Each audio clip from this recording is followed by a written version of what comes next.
할렐루야. 사랑을 축복합니다. 하나님께서 오늘도 우리에게 하나님의 거룩한 은혜를 부어주실 줄로 믿습니다. 하나님이 주시는 귀한 은혜가 내가 누구이고 또한 내가 무엇을 해야 하나님 보시기에 합당한 존재인지 그것이 주님의 은혜 가운데 늘 함께할 줄로 믿습니다. 그래서 오늘 이 시간에 기도하실 때 하나님 우리 가정과 또한 내 개인의 생활의 형편 속에 그리고 내 개인의 진로 속에 하나님 보시기에 합당한 길로 내가 인도함 받게 해주십시오. 그리고 나의 모든 삶의 주관자는 오직 하나님일 줄로 믿습니다. 나의 경험과 나의 생각과 그리고 나의 배움을 내려놓고 오직 살아계신 하나님 앞에 온전하게 신실하게 바라보면서 나아갈 수 있도록 허락해달라고 잠시 주여 일창하고 기도하고 찬양하겠습니다. 주여 할렐루야. 아버지 하나님 감사와 찬양을 올려드립니다. 오늘도 주님의 신실함 속에 우리가 있기를 소망합니다. 하나님의 거룩한 은혜와 주의 은총이 내가 누구이며 내가 무엇을 하며 또한 내가 어떻게 하면 하나님 보시기 합당한 존재인지 하나님이 기뻐하실 것인지에 대한 아버지의 신실한 사명의 길이 온전하게 알게 하시고 내 마음 가운데 가정과 생활의 형편마다 하나님의 부어주시는 귀한 은혜를 통해 하나님의 말씀의 권세를 통해 우리가 승리하도록 하나님 허락하여 주옵소서. 내 삶의 주도권을 주님께 맡기기를 원합니다. 하나님 주께서 역사해 주셔서 내 삶에 주도하시는 그 하나님 앞에 내 생활의 모든 형편과 감정으로 또한 나의 생각과 이성으로 보는 것이 아닌 오직 모든 것들을 내려놓고 하나님께 걸어나갈 수 있도록 한 사람 한 사람을 주여 붙들어 주옵소서. 하나님 코로나로 인하여서 아버지 우리의 모든 일상들이 정말 엉망이 되었고 또한 아버지 원치 않는 상황이 될 때가 있었습니다. 그러나 주께서 우리 삶을 주관하시기에 이 세상의 역사를 통치하시기에 오직 하나님 앞에 온전하게 믿음으로 걸어나기를 소망합니다. 우리 입술의 고백을 통해 하나님 영광 받아주시고 우리의 심령이 오직 하나님의 은혜로 씻어지게 하시며 또한 그 씻어진 귀한 은혜가 그 씻어진 하나님의 심령이 하나님의 길을 온전하게 걸어나갈 수 있도록 우리의 삶을 아버지 붙들어 주옵소서. 아버지 영광 받아줄 줄로 믿습니다. 예수님의 이름으로 기도드립니다. 우리 시간 함께 찬양하기를 원합니다. 이 시간에 주가 보이신 생명의 길 함께 찬양하시면서 우리의 모든 순간순간 하나님의 은혜 가운데 맡기기를 원합니다. 라는 믿음의 소망으로 찬양 드리기를 원합니다.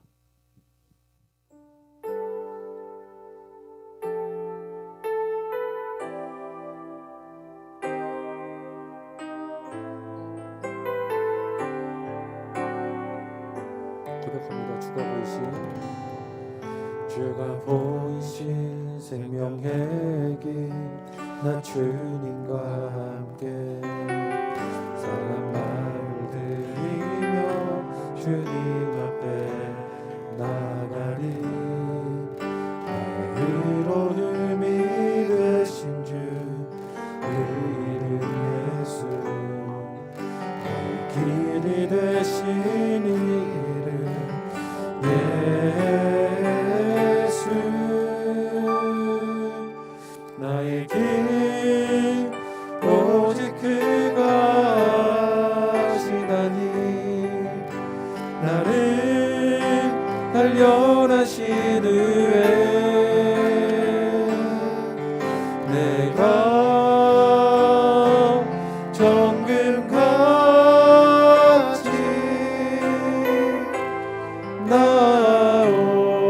나오리라. 다시 한번 고백합니다. 주가 보이신 생명의 길 나 주님과 함께 상한 마음을 들이며 주님 앞에 나가리. 나의 의로움이 되신 주 그 이름 예수 나의 길이 되신 이름 예수 나의 길 오직 그가 하시나니 나를 단련하신 후에 내가 정금같이 나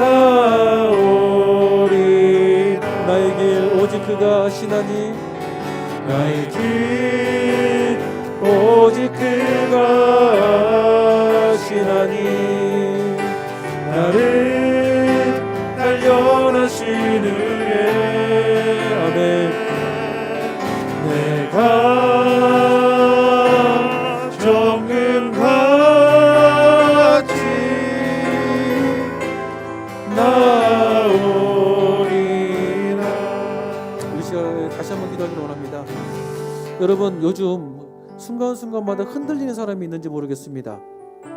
요즘 나를 향한 주님의 신실한 계획은 무엇인가 라고 하는 하나님의 신실하심을 우리가 의심하는 사람이 있는지 모르겠습니다.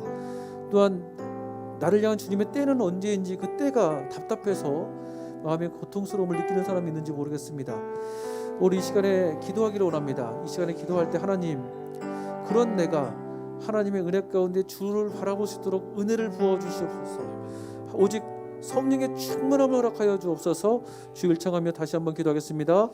주여, 할렐루야. 아버지 하나님, 하나님의 성령께서 우리 마음 가운데 임재하여 주셔서 오직 성령 안에서 온전하게 우리가 새로워지기를 하시고 내 삶을 역사하시고 주관하신 하나님의 때, 하나님의 방식을 아버지 온전하게 바라볼 수 있는 그 믿음을 허락하여 주셔서 아버지 흔들림 없이, 아버지 고통스러움이 없이, 또한 있다 할지라도 오직 하나님 아버지만을 바라보도록 우리의 삶을 주께서 붙들어 주옵소서.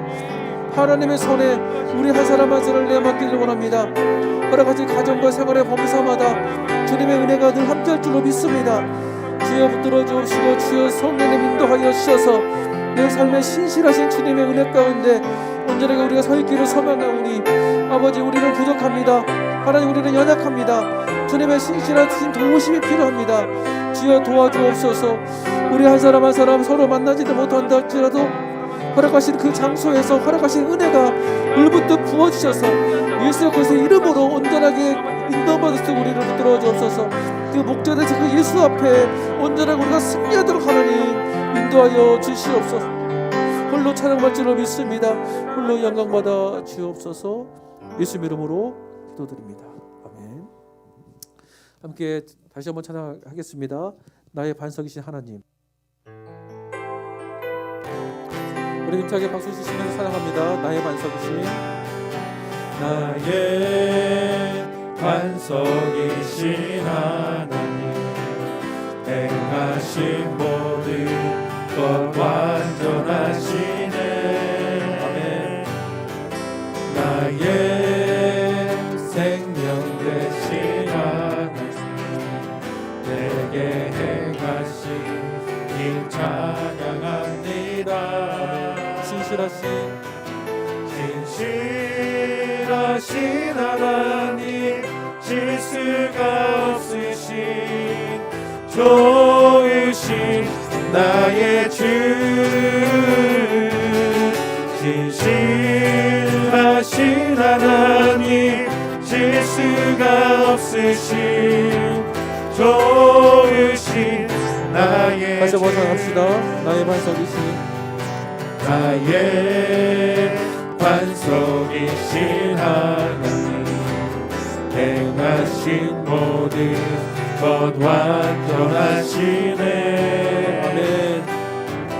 나의 생명 되신 하나님, 내게 행하신 일 찬양합니다. 할렐루야. 신실하신 하나님, 실수가 없으신 좋으신 나의 주, 신실하신 하나님, 실수가 없으신 좋으신 나의 신실하신 하나님, 신실하신 하나님, 실수가 없으신 좋으신 나의 주, 아멘.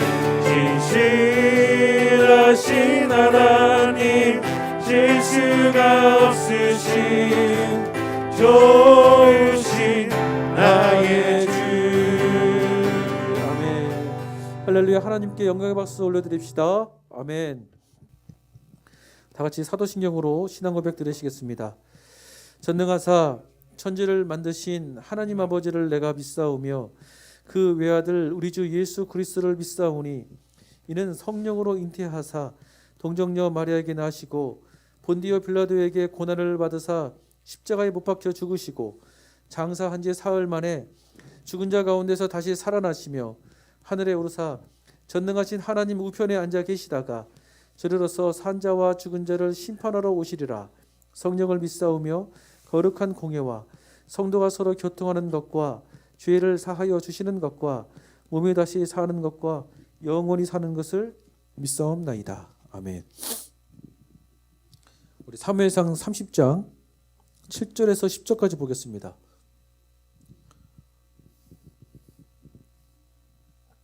사무엘상 30장 7절에서 10절까지 보겠습니다.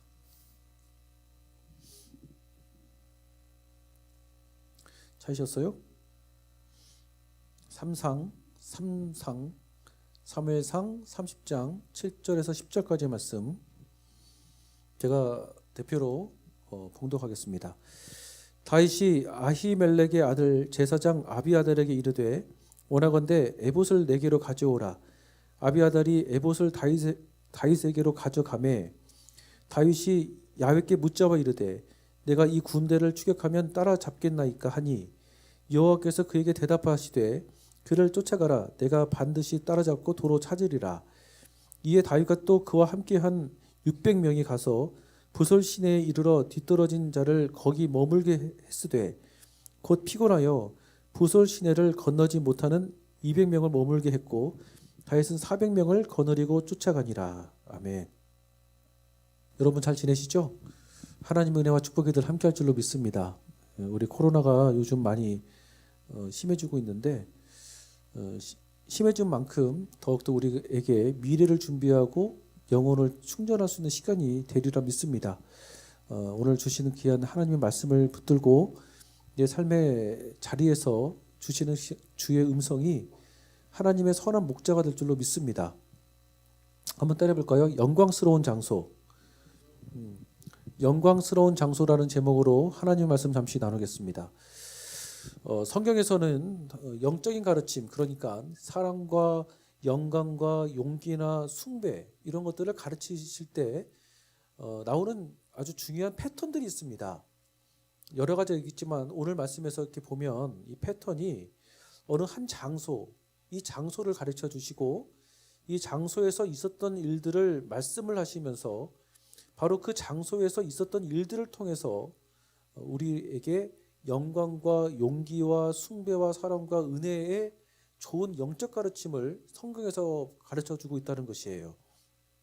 왜냐하면 특별한 장소에서 있었던 일들을 우리가 다시 한번 회상할 때 그 회상을 통해서 사람들에게 그 영적인 의미를 더 쉽고 재밌게 그리고 의미 있게 심겨줄 수 있는 영적인 가르침이라고 생각이 들어집니다. 성경에서 자주 언급되어지는 대표적인 장소를 보면 베단이나 갈릴리나 실로나 갈보리 언덕 같은 그리고 베델 이런 장소들이 언급되지 않습니까? 그 장소에서 예수님이 제자들과 함께 아니면 무리들과 함께 하셨던 그 일들, 그 이야기들이 있거든요. 예를 들면 갈릴리 하면 뭐가 떠오르십니까? 예수님이 갈릴리에서 십자가 위에 우리를 구원하시기 위해 죽으시고 피 흘려 돌아가지 않으셨습니까? 구원 사건이 갈릴리에서 허락하셨다는 것이죠. 그리고 실로암을 보면 어떤 것이 떠오르십니까? 실로암에서 눈먼 자가 눈을 뜨는 그런 일들이 있지 않았습니까? 그런 일들을 회상하면서 하나님이 우리에게 주시고자 하시는 영적인 메시지를 우리가 마음속에 새길 수 있는 좋은 가르침의 방법이 될 수 있다는 것입니다. 우리도 지난 기억들을 떠올리면서 그때 거기서 있었던 일들을 회상하게 되어지면 좋은 것도 있지만 나쁜 것도 있고 또 나쁜 것일 것 같지만 내게 좋은 것으로 작용되었던 어떤 가르침의 역사가 있다는 것이에요. 마찬가지로 오늘 본문에 나오는 사무엘상 30장은 다윗이 부솔 시내에서 겪었던 장소에서 있었던 일들을 기록하고 있습니다. 부솔 시내라는 장소 역시 하나님께서 다윗에게 복음의 정신을 가르쳐 주셨던 매우 중요한 역사적 장소예요. 하지만 성경에서는 이 부솔 시내라고 하는 장소가 굉장히 짧은 단막에 언급되어 있습니다. 그래서 이 부솔 시내에서 겪었던 일들을 통해서 하나님의 메시지가 얼마나 중요한지에 대해서 사람들은 이게 넘어가는 경우가 많이 있습니다. 그러나 다윗은 이 보솔 시내에서 겪었던 이 경험을 통해서 훗날 자기가 이스라엘의 두 번째 왕이 되었을 때 이스라엘의 국정을 다스리게 했던 국정 이념이 되었습니다. 그만큼 중요한 사건이 될 수가 있는 것이죠. 이렇게 본다면 오늘 이 말씀이 우리의 삶 가운데 적용하면 다윗이 이스라엘의 흥황한 역사를 일으켰던 것처럼 이 말씀이 내 인생에 빛이 되어지는 은혜가 될 줄로 믿습니다.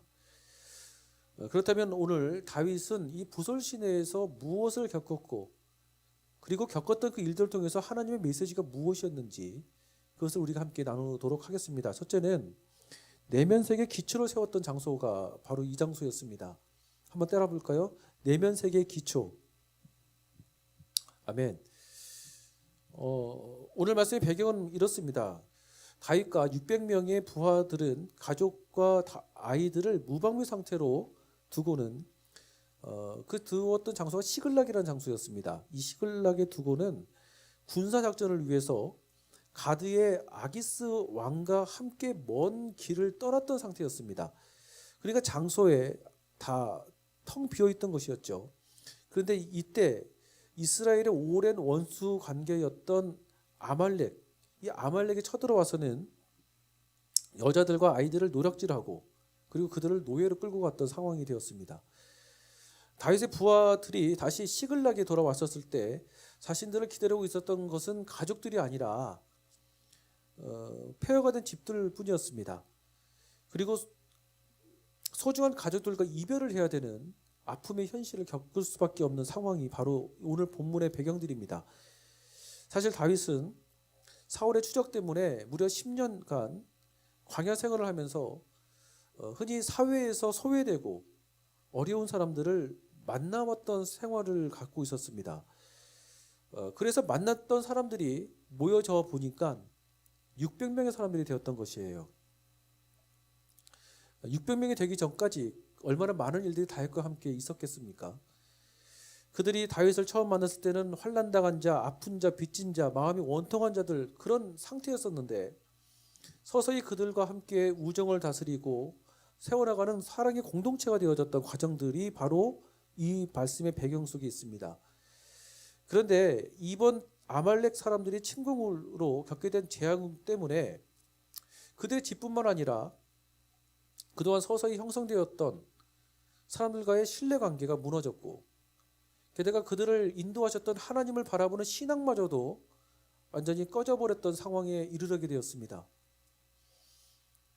우리 역시도 인생에 어떤 어려움이 있었을 때 원치 않는 것들을 잃어버렸을 때 사람들이 싫어지고 아니면 내가 그동안 바라봤던 하나님이 미워지는 그런 일들을 겪는 분들이 얼마나 많이 있겠습니까?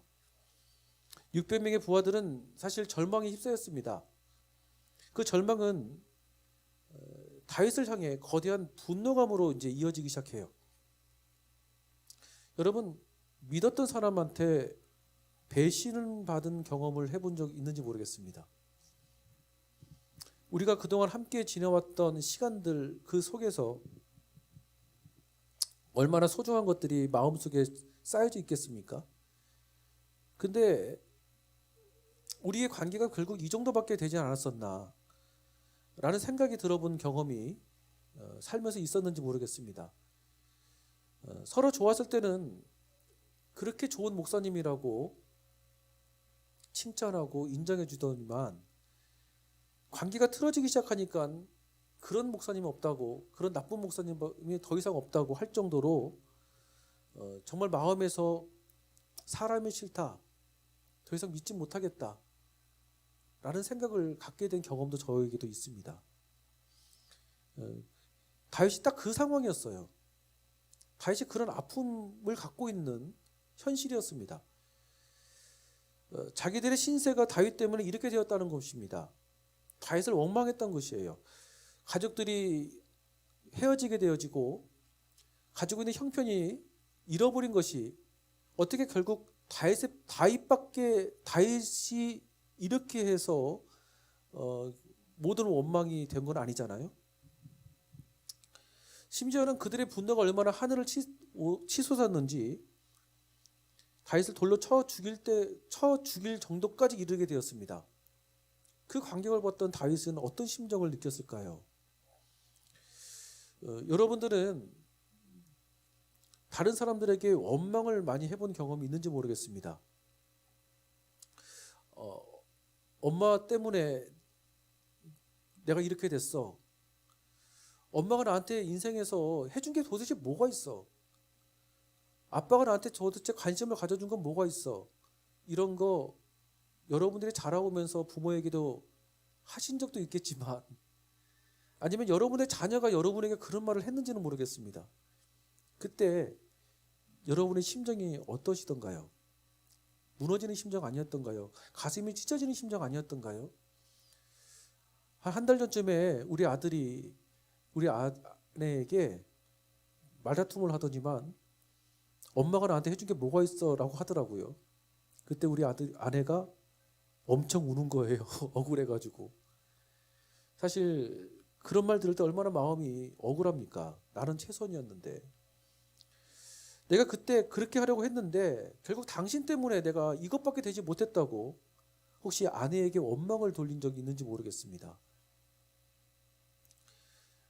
탓하는 사람들은 뭔가 분노가 나고 객관적으로 부족한 것이 눈에 보여서 그것을 지적하고 탓하는지는 모르겠지만, 정작 원망을 받는 사람 입장에서는 사실 상처가 안 된다면 정상이 아니잖아요.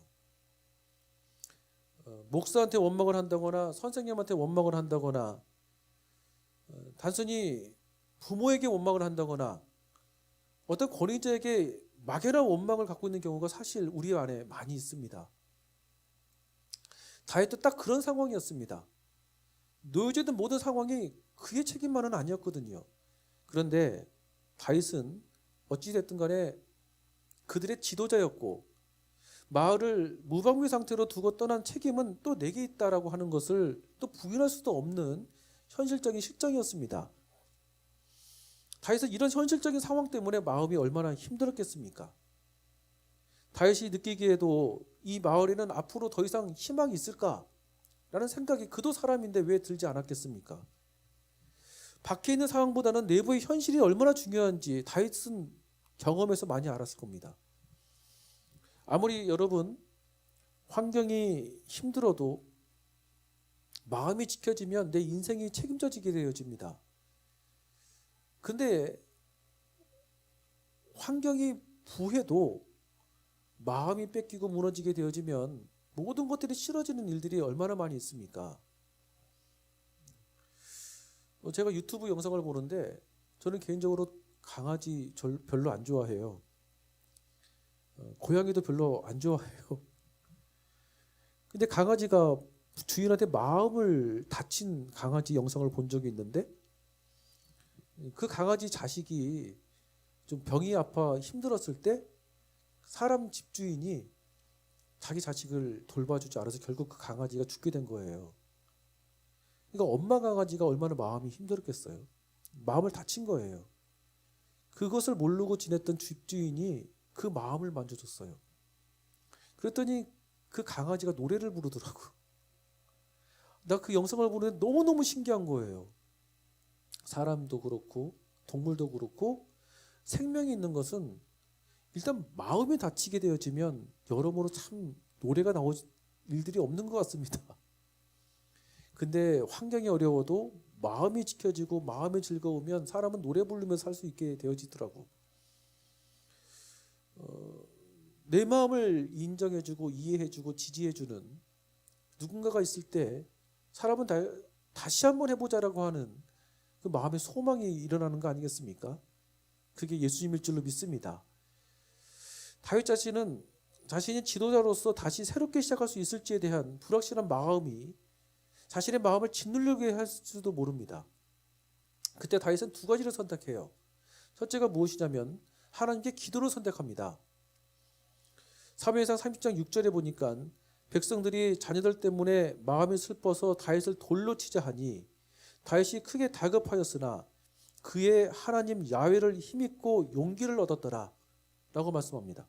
두 번째 그의 선택은 제사장 아비아달을 찾아갑니다. 아비아달을 찾아가서 이 문제를 극복할 수 있는 조언을 부탁하죠. 사무엘상 3장 7절에 보니까 다윗이 아히멜렉의 아들 제사장 아비아달에게 이르되 원하건대 에봇을 내게로 가져오라. 아비아달이 에봇을 다윗에게로 가져가매라고 말씀하고 있습니다. 오늘 본문 말씀이에요. 다윗은 외부적인 세계가 완전히 무너져 이로 인해 자신이 겪고 있는 어떤 큰 고통을 느끼고 있을 때 그 마음속에 하나님을 모셔드렸고 자신의 내면 세계로 되돌아가 자신의 정체성을 되돌아보는 것을 선택했습니다. 다시 말해서 우리식으로 표현하면 이래요. 그가 인생에서 가장 위기를 겪고 있을 때, 사람들한테 실망해서 고통스러운 아픔을 겪고 있을 때, 그때 그는 기도했고, 그때 그는 목회자와 함께 상담하면서 자신의 내면 세계의 기초를 다스리고 인생을 설계했다는 것입니다. 그 결과 다윗은 정체성이 회복된 상태에서, 정체성을 다시 한번 다듬어 본 상태에서 하나님의 계획을 듣게 된 열매를 걷게 되었습니다. 제가 이번 주 월요일 날 배운 내용인데요. 좀 같이 나누면 좋을 내용인 것 같아요. 뭐 구체적인 내용은 좀 다음번에 기회가 되면 하기로 하고, 우리가 구원받았지 않습니까? 우리 구원받았어요. 구원받았는데 하나님께서 은혜를 주셨고 하나님께서 우리에게 생명을 허락하셔서 우리 심령의 마음의 문제를 해결해 주는 경우가 많이 있다는 거예요. 오늘의 이 본문의 다윗처럼 이 단계를 가르쳐서 크라이어티 오브 마인드, 그러니까 마음의 문제를 정화시키는 과정을 있다는 것이죠. 마음의 문제를 정화시킨다. 근데 여기서만 멈추면 안 된다는 겁니다. 중요한 것은 무엇이냐면, 이거는 제가 한글 번역이 없어서 그냥 배운 내용으로만 얘기를 할게요. Disciple of Insight라고 해서 우리가 이제 예수 그리스도의 제자로서 삶을 살아가는 영적 통찰력이 있어야 되는 거 아니겠습니까? 내가 무엇을 하면 좋을지, 내가 어떻게 해야 하나님 보시기에 합당한지 순간순간 말씀하시는 성령님의 임재를 경험하면서 하나님의 음성을 듣고 그 사명의 길로 내가 옮김받는 거, 이게 제자의 인사이트라는 거예요. 근데 내가 보기에 내 생각에는 맞다라고 생각하는 그것이 알고 보면 내 생각 안에서 성령님의 음성을 해석하는 경우가 많다는 겁니다. 마음의 문제가 정화되지 않으면. 그래서 마음의 문제를 다윗처럼 목회자와 함께 정화시키고, 그리고 난 다음에 하나님의 인도함을 받는 것이 상당히 중요하다고 생각을 해요. 어떤 문제가 있을 때 거기에 대한 마음을 치료받고, 그리고 거기에만 멈추는 것이 아니라 순간순간 말씀하시는 성령님의 임재, 음성을 따라 지금 이 상황에서 하나님이 내게 하시고자 하시는 말씀의 음성과 뜻이 무엇일까? 내 기분에 취해서 듣는 것이 아니라 객관적으로 하나님의 음성을 듣고 그 길을 인도받는 게, 이게 영적 발돋움에 굉장히 중요하다는 것입니다. 이게 Disciple of Insight. 그래서 보니까 이렇습니다. 사무엘상 30장 8절에 보니까 다윗이 야훼께 묻자와 이르되 내가 이 군대를 추격하면 따라잡겠나이까 하니 야훼께서 그에게 대답하시되 그를 쫓아가라. 내가 반드시 따라잡고 도로 찾으리라. 이런 고백을 한 것이 아말렉 군대를 쳐들어왔던, 그래서 당했던, 사람들한테 모욕당했던 그때 동시에 했던 것이 아니라 목회자에게 찾아가서 마음을 고침받고, 그리고 아픈 그 마음의 현실에 하나님을 모시면서 나왔던 전략적 계획들이라는 것입니다. 지금 내 현실에 놓여 있는 재난에 대처하는 구체적인 계획들을 그가 만들어 간다는 거예요. 이게 창조의 과정이라고 얘기합니다. 다윗이나 600명의 사람들이나 똑같은 외부적인 재앙을 만났습니다. 하지만 그 재앙을 해결하기 위한 계획은 서로 달랐어요. 부하들은, 그 마을 사람들은 자신들의 비통함으로 생겨난 분노로 다윗을 죽이려 했고, 다윗은 내면의 기초를 회복하고자 하는 계획을 세웠습니다. 이게 여러분 우리 현실에 얼마나 중요한 삶의 습관이 되어야 되는지를 몰라요. 하나님께서 이 말씀을 묵상하면서 주신 음성은 우리가 어떤 일을 하든지 우리가 느껴지는 감정으로 일을 하는 것보다 우선 더 나은 내면의 기초를 세우고 새롭게 일을 세워나가는 거, 이거 중요한 거 아니겠습니까? 사실 여러분, 성격은 운명이라는 말이 있어요. 이번 주에 공부했던 내용 중에 책을 보는데 제가 1월 9일 날 아무튼 시험 보거든요. 시험 공부하느라고 공부하고 있는데 그 책에 보니까 이런 내용이 있더라고요. 성격은 곧 운명이래요. 그만큼 성격을 다스린다는 것은 내 미래를 열었다 닫혔다 할 수 있는 현재라는 것입니다. 성령님은 내 마음에서 역사하시는 분 아니겠습니까? 그런데 정작 성격에 대해서 관심을 갖지 않는다면 우리 아이와 그리고 내 가정과 내 자신의 미래를 준비한다고 볼 수 없습니다. 사실 저는 사역을 하면서 아니면 여러분들도 주변에서 많이 경험을 해보면서 아시겠지만 없어서 인생을 포기한 사람보다는 마음이 무너져서 인생을 포기하는 경우가 더 많았습니다. 다윗의 계획은 기도와 상담으로 인해 안정된 마음을 그의 마음속에 형성했습니다. 사실 마음에 불안함이 많은 사람일수록 객관적인 판단이 흐려지지 않습니까? 마음의 안정성이 떨어진 사람일수록 그 상황에 맞지 않는 판단들을 많이 하지 않습니까? 그리고 그는 하나님께서 주신 계획대로 빼앗긴 여자와 아이들을 되찾기 위해서 길을 떠났습니다. 마음을 안정화시키고 길을 떠나도 늦지 않거든요.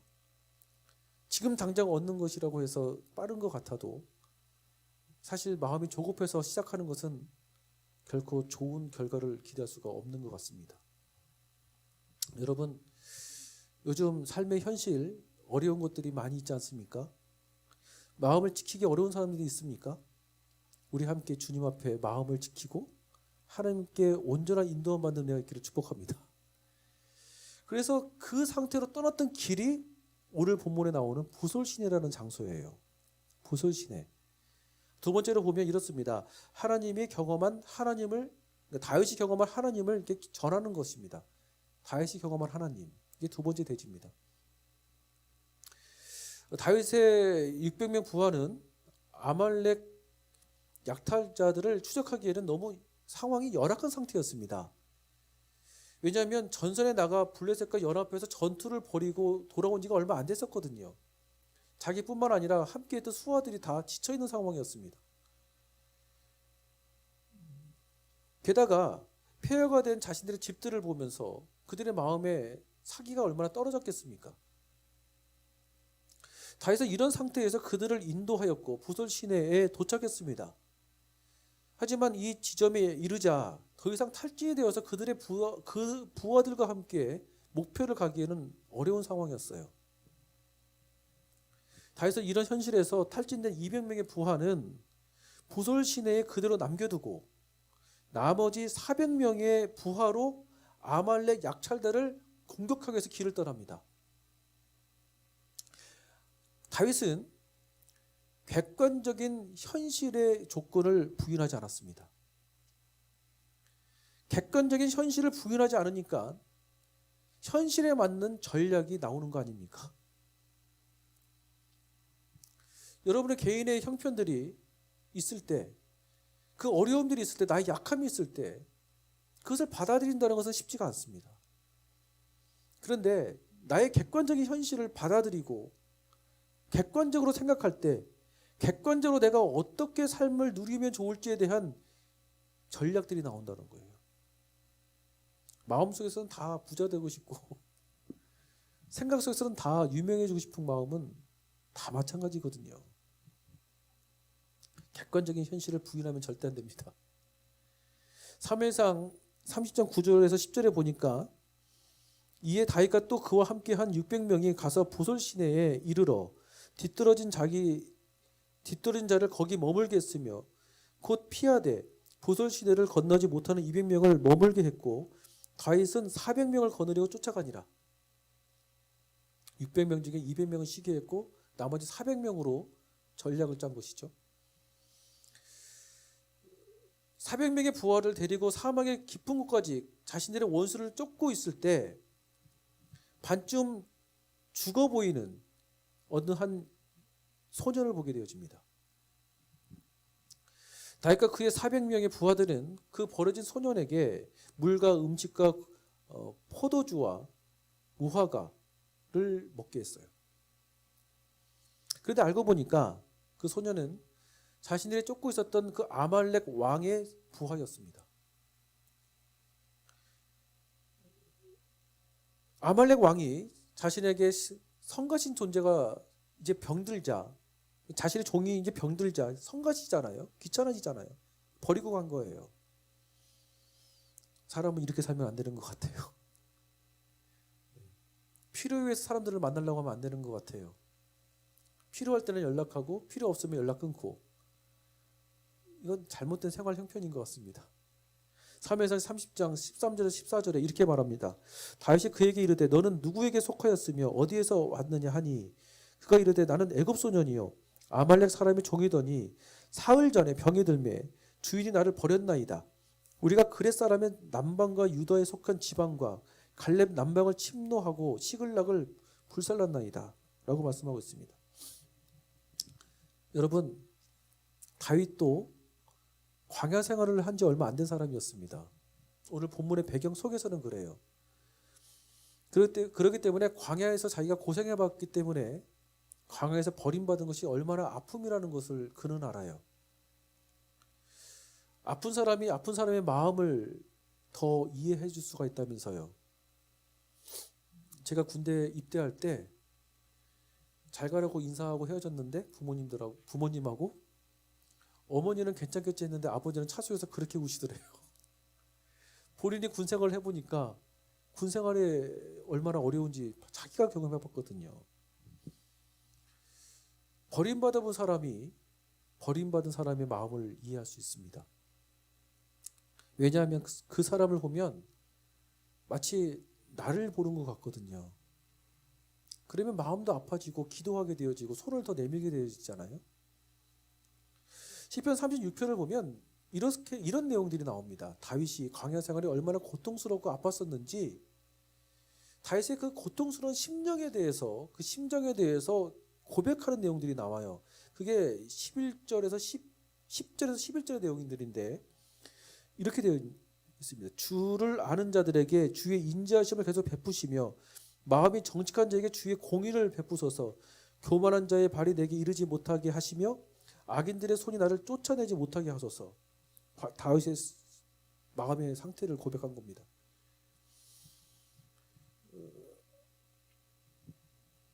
다윗은 사실 원수의 종이었지만 버려진 소년에게 내가 만난 하나님을 전하고 있습니다.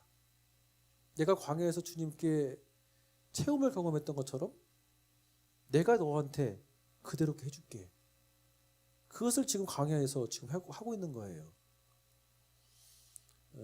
우리가 만나는 하나님을 그대로 전해야 될 줄로 믿습니다.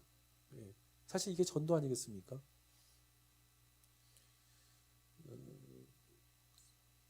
근데 이 소년에게 은혜를 주니까 이 소년이 다윗을 도와줘요. 아말렉이 어디 숨어 있었고 그리고 아말렉이 지금 어떤 상태인지 지금 도와줍니다. 그 소년이 가르쳐준 곳으로 가보니까 아말렉 사람들은 시글락과 다른 여러 마을에서 노력해온 술과 음식을 마시면서 술 취해 있었습니다. 다윗은 아무리 전략이 약해 있어도 술 취해 있는 그 군사들을 죽이기에는 큰 문제가 없었거든요.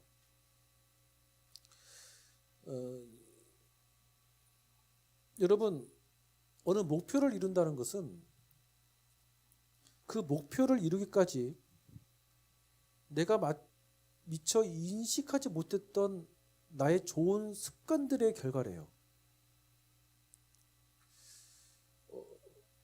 성공한 사람들이라고 하는 것은 무조건 성공을 우리가 쫓아서 사는 것은 아니지만 어쨌든 어떤 것을 이룬 사람들은 본인 스스로는 모르지만 소소한 작은 습관들이 내게 좋은 것들이 많이 있더라는 거예요. 이게 기본적으로 공통된 특징이라는 것입니다.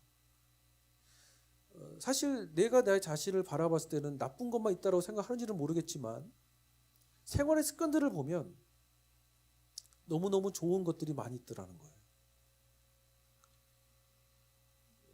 대부분의 사람들이 어떤 큰 목표를 이루기 위해서 대단한 노력과 시도를 하면 큰 것들이 이루어질 거라 생각을 한대요. 근데 봤더니 결과가 절대 안 그런다는 겁니다.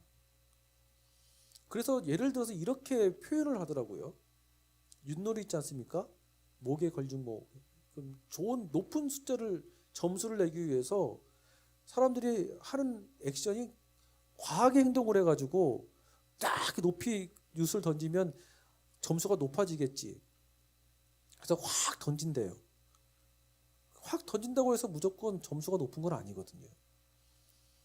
근데 작은 액션을 취했지만 이렇게 윷을 내려놨다시피 했어도 점수가 높으려고 하면 높아지거든요. 이것의 결과는 무엇이냐, 말을 하는 것은 무엇이냐면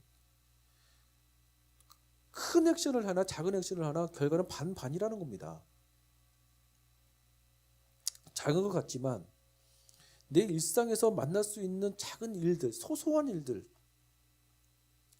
그 소소한 일들을 감사하게 다뤄본 사람들이 감사한 일들을 결국 만나게 된다는 것이에요. 어린아이들이 인사성이 좋으면 어른들한테도 사랑받더라고요. 인사 하나는 소소하게 느껴질 수 있는 하나의 습관 같아 보이지만 회사에서도 승진 잘 된 사람이 인사 잘하는 사람이라서요. 그것도 평소에. 하나님의 말씀도 그렇습니다. 소소하게 주어진 내 일상에서 하나님의 음성을 따라 살고자 하고 오늘 주어진 하나님의 말씀을 따라 믿음으로 순종했던 사람들이 그 소소한 습관들에 쌓여있기 때문에 어떤 인생의 고난이 왔을 때도 그 말씀대로 살고자 하는 마음에 열정이 생기고 말씀으로 승리했던 그 이야기가 만들어지는 것이지, 평소에 소소하게 있었던 일들은 다 하나님의 말씀과 무관하면서 큰 일들만 하나님이 내게 주시고자 하는 것은 결코 일어나지 않는다는 겁니다. 설사 일어난다 하더라도 그 인생은 끝까지 견뎌내지를 못한다는 거예요. 여러분, 이제 좀 있으면 2021년이 시작되어집니다. 2021년도에 내 인생에 큰 목표가 이루어지기를 원하십니까? 그러면 소소하게 일어나는 작은 습관들을 좋은 것을 만들기를 축복합니다. 좋은 일들이 일어날 줄로 믿어요. 근데 20절에 보면 다윗이 또 이렇게 말합니다. 다윗이 또 양떼와 소떼를 다 되찾았더니 무리가 그 가축들을 앞에 몰고 가며 이르되 이는 다윗의 전리품이라 하였더라. 보십시오, 여러분. 다윗이 분명 얼마 전까지 경험했을 때는 나에게 원망과 불평을 하고 심지어 나를 죽이려고 했던 그 사람들이 이제 자기의 만족을 채워주니까 우리 다윗밖에 없다고 그를 친송하기 시작해요. 이런 광경들을 그가 보면서 그의 마음속에 분명 승리를 허락했다라고 하는 것은 기쁜 것이지만 마음 한켠에는 사람이라는 것이 이런 것인가, 이런 생각했을 것 같은 생각이 들어집니다. 마음이 시시때때로 변하는 사람들을 내가 의지하지 말고 마음이 언제나 동일하신 그 하나님을 내가 바라보자라고 하는 신앙의 메시지가 그 속에 있는 거 아닌가. 하나님의 음성은 내 일상에서 새겨지는 거거든요. 하나님을 바라보자라고 하는 것은 이웃관계를 담싸고 살라는 얘기가 아니라, 고립되면서 살라는 얘기가 아니라, 그 운동형 외톨이죠. 사람들을 신뢰하되 섬기되 너무 마음을 막 뭐라고 해야 되나, 사랑은 섬김의 대상이지 사랑의 대상이 아니래라. 그 말이 맞는 부분인 것 같습니다. 마지막 세 번째로는 부설 시내에서 주셨던 하나님의 음성이 무엇이냐? 공동체 돌봄의 정신을 여기서 만들었다는 겁니다. 하나님께서 부설 시내라는 장소를 통해서 주시는 가장 핵심적인 영적 가르침은 공동체 영성이었습니다. 이게 오늘 제가 말하고자 하는 주된 핵심이에요. 공동체 영성. 오늘 이 본문 말씀은 기독교 영성의 핵심이기도 하지만 다윗이 이스라엘의 왕이 되었을 때 국가 이념이 세웠던 그 바로 장소의 가르침이었습니다. 부설 시내에서 겪고 있는 일들을 다윗은 별로 좋지 않은 기억이 될 수도 있었던 기억이었습니다. 그런데 좋지 않은 일들을 통해서 다윗은 이스라엘의 국정을 다스릴 수 있는 국가 통치 개념을 바로 여기서 만들었던 거예요. 보니까 나라가 부강하기 위해서는 나라가 사랑으로 하나가 되어야 되겠구나.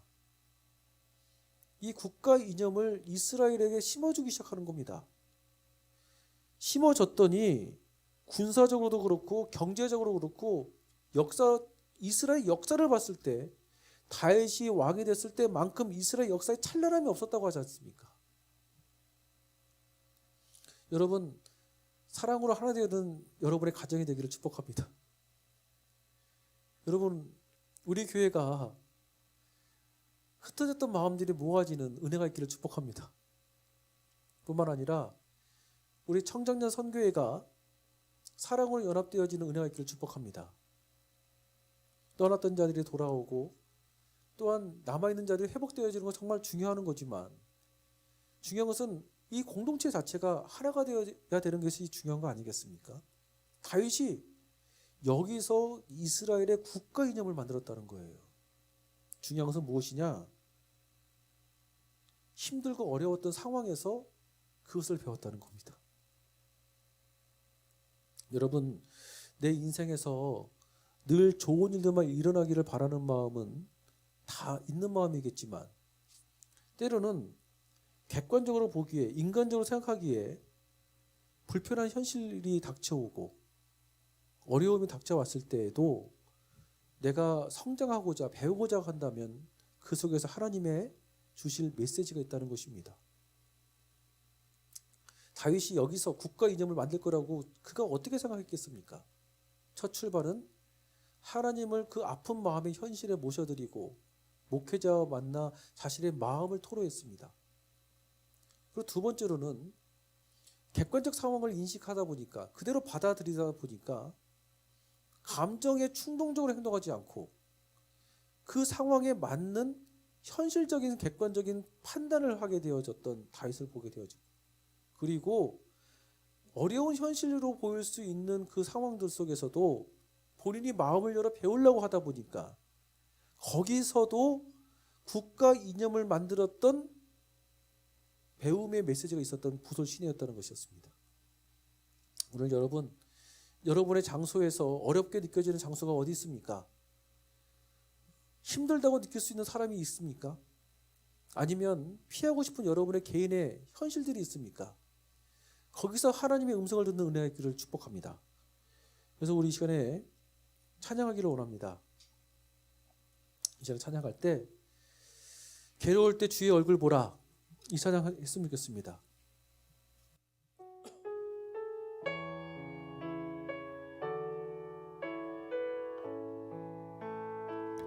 괴로울 때 주님의 얼굴 보라 평화의 주님 바라보아라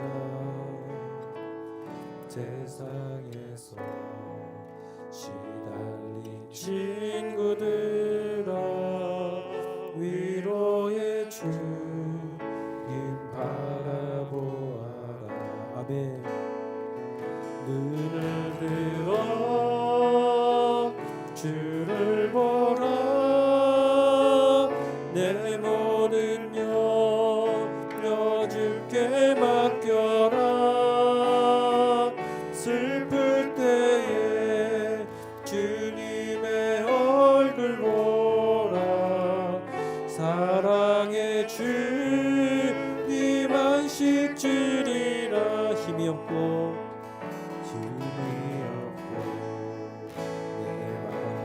연약할 때 능력의 주님 바라보아라.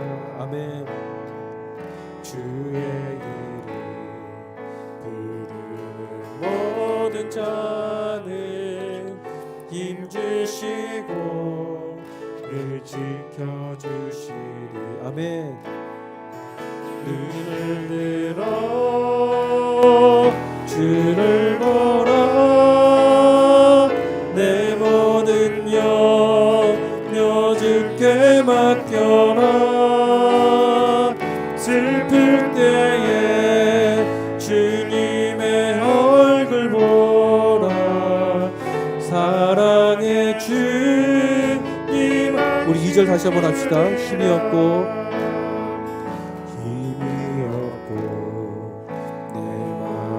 연약할 때 능력의 주님 바라보아라.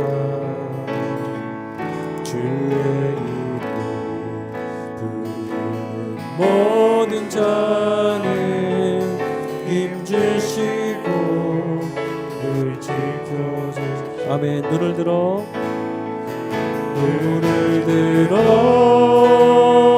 주를 보라. 내 모든 염려 주께 맡겨라. 슬플 때에 주님의 얼굴 보라. 사랑의 주님 안시. 고백합시다. 눈을 들어 주를 보라. 주를 들어 주를 보라. 내 모든 염려 주께 맡겨라. 슬플 때에 주님의 얼굴 보라.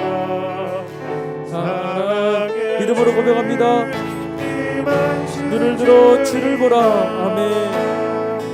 눈을 들어 주를 보라. 내 모든 염려 주께 맡겨라. 슬플 때에 주님의 얼굴 보라. 사랑의 주님 안식주리라. 여러분, 기도 훈련 중에서 이런 것이 있습니다. if, 만약, 영어로 만약이지 않습니까? if. 만약에 예수님이 여러분 앞에, 내 앞에 서 계시다면 여러분들은 예수님께 무슨 말씀을 지금 먼저 하고 싶으신가요? 예수님이 만약 여러분 앞에 서서 여러분의 손을 잡으신다면 여러분은 예수님께 그동안 쌓였던 마음을 뭐를 먼저 말씀을 하고 싶은가요? 만약 예수님이 여러분의 자녀들을 만지기를 원하신다면, 만약 여러분들이 그런 것을 보고 계신다면 여러분들은 여러분의 자녀를 위해서 뭐를 먼저 예수님한테 얘기하고 싶으신가요? 만약 예수님이 여러분의 가정 속에 임재하셔서 내게 말하고 싶은 것이 여러 가지가 있지만 한 가지를 내게 한번 말해봐라 라고 한다면 여러분들은 예수님 앞에 뭐를 먼저 가정을 위해 얘기하고 싶으신가요? 만약 if, 만약 예수님이 내 앞에 서 계실 때, 만약 천사가 내 앞에 서 있을 때 나는 천사 앞에 무슨 소망을, 무슨 소원을 먼저 말하고 싶을까?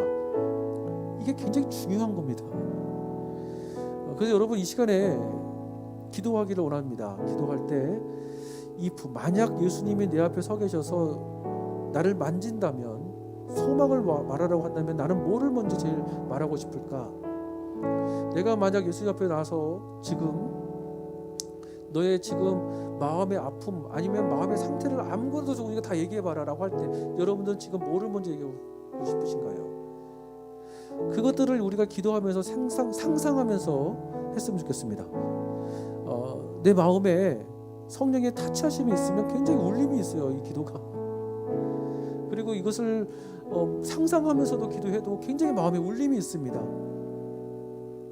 아멘. 우리 시간에 주여 일창하면서 예수님이 만약 내 앞에 서 계셔서 내게 말을 건다면 나는 뭐를 말할까? 그거 상상하면서 마음에서 느끼면서 기도했으면 좋겠습니다. 주 일정하며 기도하겠습니다. 주여 할렐루야. 아버지 하나님,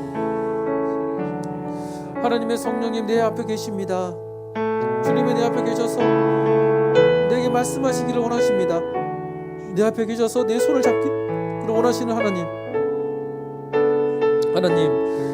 우리가 만약 주님 앞에 서게 있다, 만약 주님이 우리에게 말을 건다면 나는 지금 주님 앞에서 무슨 말을 먼저 하기를 원하는지 하나님 우리를 알게 하여 주옵소서. 주 성령님, 주께서 그래서 우리의 지쳐있는 마음속에 십자가가 임재하여 주시고 그리고 마음에 평화로움 있게 허락하여 주셔서 하나님의 은혜 가운데 내 삶의 모든 전략들이 온전하게 세워져 나가며 하나님의 말씀을 통해 삶을 바라보고 계획해 나가는 우리 한 사람 한 사람이 되도록 하나님 인도하여 주옵소서. 내가 만약 주님 앞에 서 있다면 나는 주님 앞에 무엇을 먼저 말할까? 예수님이 내 자녀를 만지기를 원한다면 그 자녀를 바라보면서 나는 뭐를 먼저 소망할까? 하나님의 성령이여 우리 붙들어 주옵소서. 예수님이 만약 우리 가정 가운데 임재하시고 내 10년 가운데 임하여 주셔서 내게 말을 건다면 나는 주님 앞에 가장 먼저 말하고자 하는 그 소망은 무엇인가? 주님, 십자가를 온전하게 내 마음 가운데 새겨지기를 소망합니다. 예수님의 은총과 은혜가 우리 마음 가운데 온전하게 새겨지기를 소망합니다. 마음에 울림이 있는 성도들 마음속에 하나님의 은혜로 다스려 주시고 주의 손으로 만져주셔서 삶의 계획들이 아버지께 모시게 합당한 것들로 온전하게 섬겨지게 하시고 인도되게 하여 주셔서 하나님의 은혜 가운데 승리하도록 하나님 붙들어 주시옵소서. 오 주 성령님, 한 사람 한 사람 상상하면서 주의 피를 바라봅니다. 주님의 은혜를 바라보고 나아갑니다. 주 성령님 불같이 바라같이 주여 신실하게 우리를 붙들어 주시옵소서. 신실하게 우리를 함께하여 주시는 하나님 앞에 나의 감정에 눌려있는 것이 아닌 온전히 주 예수 그리스도를 바라보도록 하나님 우리를 붙들어 주시옵소서. 오 성령이여 붙들어 주옵소서. 성령님 붙들어 주옵소서. 우리가 다윗 같은 형편이라고 한다면 우리가 그 상황에서 어떤 것들을 경험할 수 있을지에 대한 아버지 계획 있게 하시고 그 말씀을 통해 내 심령에 울림이 있을 때마다 아버지 안에 붙들어 주시고 성령님 인도하여 주시옵소서. 오 라바라바라라바라바라바라바라바라바라바라 성령님 불러 성령님 붙들어 주시고 하나님 인도하여 주시옵소서. 주님의 성령님 주장하여 주시옵소서. 주님의 성령으로 붙들어 주옵소서. 오 라바라바라라바라바라바라바라바라 성령님 우리 마음을 붙들어 주옵소서. 주여 성령으로 주장하여 주시옵소서. 아버지 하나님 바라같이 불같이 주님 생수같이 임재하여 주옵소서. 우리의 삶에 반석되시는 하나님 앞에 내 삶의 인생의 집을 서기를 원합니다. 오 주여 성령님 붙들어 주옵소서. 주여 붙들어 주옵소서. 주여 붙들어 주옵소서. 주님 인도하여 주옵소서. 주님의 성령님 붙들어 주옵소서. 주님의 성령님 붙들어 주옵소서. 홀로 찬양받아 주옵소서. 다시 한번 기도하기를 원합니다. 이 시간에 기도할 때 여러분 요즘 코로나 때문에 정상적인 생활을 하지 못하는 분들이 너무 많이 계시대요. 사실 목회자들도 마찬가지인데 어쨌든 나이는 젊은데 과연 내 인생에 미래가 있을까? 암담함으로 살고 있는 젊은이들이 상당히 많이 있는 현실인 것 같습니다. 또 여러분의 가정과 또한 허락하신 직장과 사업장 속에 이런 암담함과 불투명함 때문에 힘든 사람들인지 모르겠습니다. 오늘 다윗에게 주시는 그 은혜가 저와 여러분의 개인의 삶 가운데 함께할 줄로 믿습니다. 중요한 거는 다윗이 그 어려운 상황에서도 인생의 진로, 인생의 미래를 바라봤던 현실이 있었습니다. 분명 다윗은 광야에서 생활했던 사람이었지만 광야에서 생활했던 그 모습이 절대 비전 없어 보이지는 않았습니다. 사울을 보십시오. 분명 왕이었지만 다윗만 쫓아다녔던 시기심과 분노로 살았던 그 다윗은 왕이었지만 미래가 밝아 보이지는 않았습니다. 광야 생활을 하고 있는 다윗이었지만 그의 미래는 보장돼 있어 보였어요. 제가 드리고자 하시는 말은 핵심은 이렇습니다.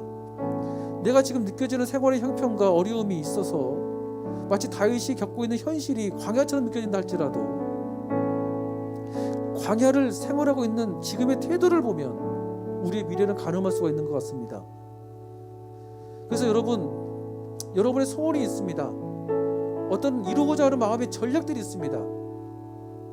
그런데 무엇보다 중요한 것은 여러분의 마음 가운데 하나님의 말씀대로 살고자 하는 믿음의 소망과 더불어 광야를 느낄 수 있는 하루하루를 대하는 마음의 태도입니다. 나 힘으로는 할 수 없습니다. 성령님 내게 은혜를 주십시오. 힘든 상황들을 극복하되 그 속에서도 주님의 음성을 듣게 해주십시오. 그런 신앙으로 자라나게 하셔서 이런 나를 통해 하나님의 큰 계획들이 이루어도록 오늘의 나를 축복해 주십시오. 아멘.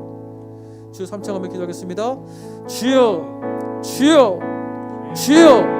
할렐루야. 아버지 하나님, 주님의 성령님 수장하여 주셔서 아버지, 어렵고 힘들지만 정말 앞이 보이지 않는 현실의 어려움이 극복하고 있는 과정이지만 다윗이 그것을 대하는 태도, 광야라고 하는 삶의 여정들을 대하는 태도가 그의 삶을 보장했던 것처럼 우리가 놓여있는 생활의 형편 때문에 어려움이 있어 포기하고 싶고 낙심되어져서 그만 좌절하고 싶어서 그 순간이 있다 할지라도 그 속에서 역사하신 성령님의 음성을 듣게 하여 주옵소서. 오 성령이여 붙들어 주옵소서.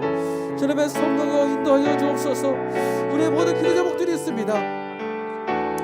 아버지, 기도하는 기도 제목들 속에 아버지 그 소망 속에 하나님의 지혜가 열려지기를 하여 주셔서 다윗이 우리 가정과 우리 마을을 회복하고자 하는 그 목표가 있어서 기도했듯이 그런 삶에 어떤 목표가 있었듯이, 그러나 중요한 것은 광야를 대했던 그의 삶의 태도였습니다. 어려움을 대했던 삶의 태도였습니다. 어려움을 극복하고자 삶의 전략들이었습니다. 하나님, 우리 마음 가운데 무너졌던 마음들이 회복되게 하시고 무너졌던 그 마음속에 하나님의 성령의 은혜를 오셔되게 허락하시며 뿐만 아니라 내 삶의 계획들이 안정감 있게 계획되어서 하나님 어려운 형편들을 온전하게 승리해 나가도록 우리의 삶을 축복하여 주옵소서. 오직 다윗에게 주셨던 그 말씀의 부서시에까지 심어졌던 놀라우신 하나님의 말씀의 메시지가 우리의 마음 가운데 온전하게 새겨질지어다. 하나님의 영광과 은혜가 역사할지어다. 부서시에까지 임했던 성령의 은혜가 임할지어다. 오 성령이여, 우리 마음 가운데 부서시대가 될지어다. 부서시대에 임했던 그 다윗에게 주었던 하나님의 은혜가 우리의 삶 가운데 일어날지어다. 오 성령이여, 바라보고 기도하고 나아갑니다. 주님 인도하시고 붙들어 주옵소서. 때로는 내 생활의 형편에 부서시대가 느낄 수 있는, 시글락이라 느낄 수 있는 그 장소가 어디입니까? 하나님, 그것이 내 생활의 형편과 마음의 형편일 수도 있고 내가 놓이는 환경의 어려움일 수도 있지만 중요한 것은 그 다윗의 모습이 우리 삶 가운데 그대로 적용되게 허락하여 주셔서 삶이 빛나게 허락하여 주시고 보장되게 허락하여 주옵시며 승리되게 허락하여 주시옵소서. 주님 붙들어 주옵소서. 괴로울 때 주님의 얼굴을 바라보게 하시고 슬플 때도 주님을 바라보게 허락하여 주옵시고 어려움이 있을 때 주를 바라보게 허락하여 주옵소서. 주여 성령님 붙들어 주시고 하나님 인도하여 주옵소서. 성령님 붙들어 주옵소서. 영광을 주를 있사오며 예수님의 이름으로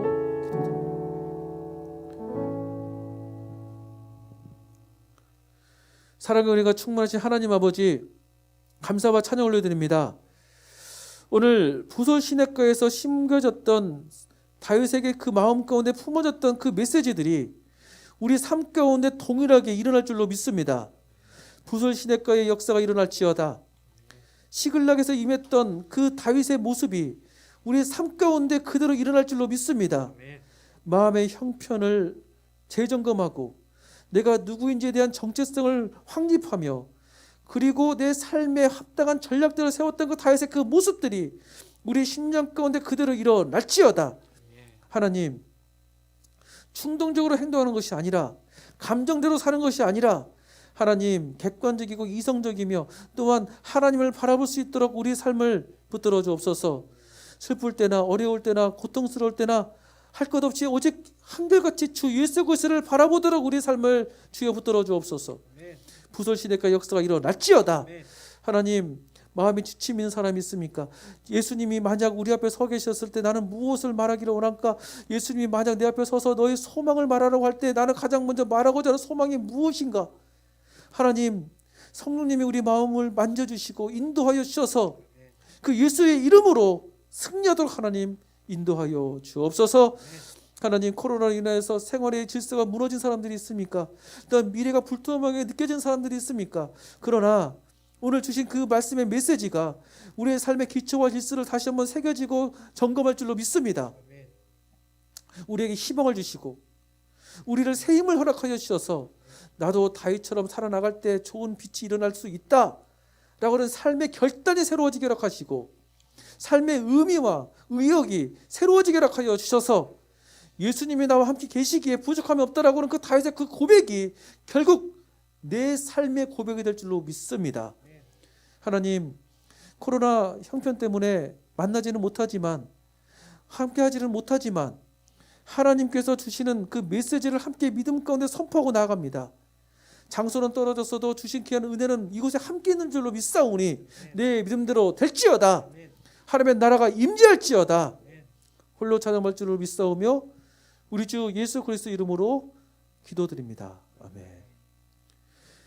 눈을 들어 주를 보라. 내 모든 염려 주께 맡겨라. 아멘. 슬플 때에 주님의 얼굴 보라.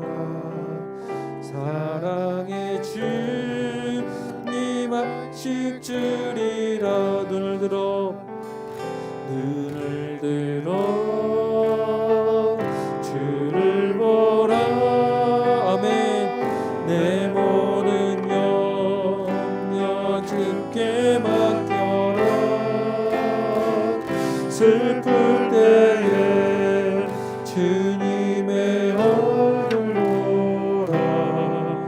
사랑의 주님 안식 주리라.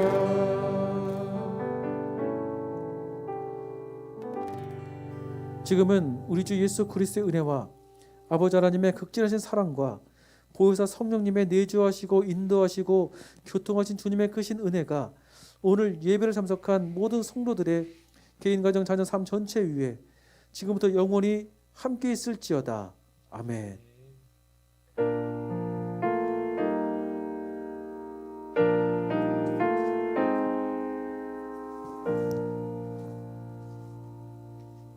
할렐루야. 하나님께 영광 박수 올려드립시다. 아멘. 수고 많으셨습니다. 할렐루야.